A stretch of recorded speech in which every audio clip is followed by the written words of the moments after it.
ಹೆಂಡತಿಯನ್ನು ಸಂತೋಷವಾಗಿಡಲು ಗಂಡ ಈ 7 ಕೆಲಸಗಳನ್ನು ತಪ್ಪದೇ ಮಾಡಲೇಬೇಕು. ಆಚಾರ್ಯ ಚಾಣಕ್ಯರು ಹೇಳಿದ ಆ 7 ಕೆಲಸಗಳು ಯಾವುವೆಂದರೆ, ಯಾರು ತಮ್ಮ ಹೆಂಡತಿಯನ್ನು ಗೌರವದಿಂದ ನಡೆಸಿಕೊಳ್ಳುತ್ತಾರೋ ಅವರ ಸಂಬಂಧ ಉತ್ತಮವಾಗಿರುತ್ತದೆ. ಆ ವ್ಯಕ್ತಿ ಪ್ರತಿಯಾಗಿ ತನ್ನ ಹೆಂಡತಿಯಿಂದ ಗೌರವವನ್ನು ಪಡೆಯುತ್ತಾನೆ ಮತ್ತು ಅವರ ಪ್ರೇಮ ಜೀವನ ಯಾವಾಗಲೂ ಸಂತೋಷದಿಂದ ಕೂಡಿರುತ್ತದೆ. ಚಾಣಕ್ಯರ ನೀತಿಶಾಸ್ತ್ರದ ಪ್ರಕಾರ ಸಂಬಂಧದಲ್ಲಿ ಪ್ರಾಮಾಣಿಕತೆ ತುಂಬ ಮುಖ್ಯ. ಗಂಡನಾದವನು ಹೆಂಡತಿಯೊಂದಿಗೆ ಎಲ್ಲ ವಿಷಯಗಳಲ್ಲೂ ಪ್ರಾಮಾಣಿಕವಾಗಿ ನಡೆದುಕೊಂಡರೆ ಹೆಂಡತಿ ಯಾವ ವಿಷಯದಲ್ಲೂ ಗಂಡನ ಮೇಲೆ ಸಂಶಯ ಪಡುವುದಿಲ್ಲ.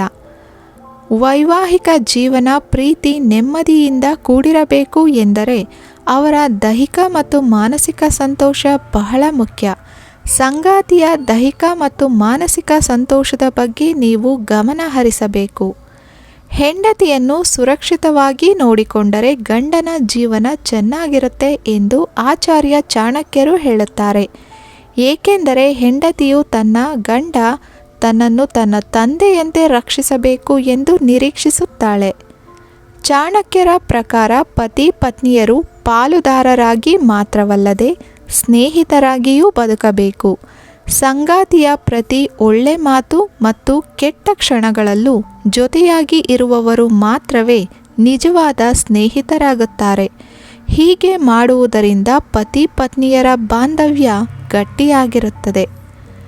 ಗಂಡ ಹೆಂಡತಿ ಯಾವಾಗಲೂ ಪರಸ್ಪರ ಅಗತ್ಯಗಳನ್ನು ಪೂರೈಸಬೇಕು. ಎಂದಿಗೂ ಅವರು ಪ್ರತಿಸ್ಪರ್ಧಿಗಳಾಗಬಾರದು. ಗಂಡ ಹೆಂಡತಿಯರು ಒಂದು ಗಾಡಿಯ 2 ಚಕ್ರಗಳೆಂದು ಹೇಳಲಾಗುತ್ತೆ. ಯಾವುದೇ ಕೆಲಸಗಳನ್ನು ಅಥವಾ ಜವಾಬ್ದಾರಿಯನ್ನು ಅತ್ಯುತ್ತಮವಾಗಿ ನಿಭಾಯಿಸಲು ಜೊತೆಯಾಗಿ ಕೆಲಸ ಮಾಡಿ. ಪತಿ ಪತ್ನಿಯರ ನಡುವೆ ಕೆಲವು ರಹಸ್ಯಗಳು ಗುಟ್ಟಾಗಿ ಇರಬೇಕು ಎಂದು ಚಾಣಕ್ಯರು ಹೇಳುತ್ತಾರೆ. ಇವರ ರಹಸ್ಯಗಳು 3ನೇ ವ್ಯಕ್ತಿಗೆ ತಲುಪದಂತೆ ಎಚ್ಚರ ವಹಿಸಬೇಕು. ಇಲ್ಲವಾದರೆ ಪತಿ ಪತ್ನಿಯರ ಮಧ್ಯೆ ಭಿನ್ನಾಭಿಪ್ರಾಯಗಳು ಉಂಟಾಗುವ ಸಾಧ್ಯತೆ ಹೆಚ್ಚು. ಪತಿ ಪತ್ನಿಯರು ತಮ್ಮ ಗುಟ್ಟುಗಳನ್ನು ತಮ್ಮಲ್ಲಿಯೇ ಇಟ್ಟುಕೊಂಡರೆ ಯಾವಾಗಲೂ ಸಂತೋಷವಾಗಿರುತ್ತಾರೆ. ಈ ಮಾಹಿತಿ ನಿಮಗೆ ಇಷ್ಟವಾದರೆ ವಿಡಿಯೋಗೊಂದು ಲೈಕ್ ಮಾಡಿ. ಇನ್ನಷ್ಟು ಉಪಯುಕ್ತ ಮಾಹಿತಿಗಳನ್ನು ತಿಳಿಯಲು ಮಾಯಾವಿ ಮನಸ್ಸು ಚಾನಲ್ನ ಸಬ್ಸ್ಕ್ರೈಬ್ ಮಾಡಿಕೊಳ್ಳಿ. ಕೇಳಿದ್ದಕ್ಕಾಗಿ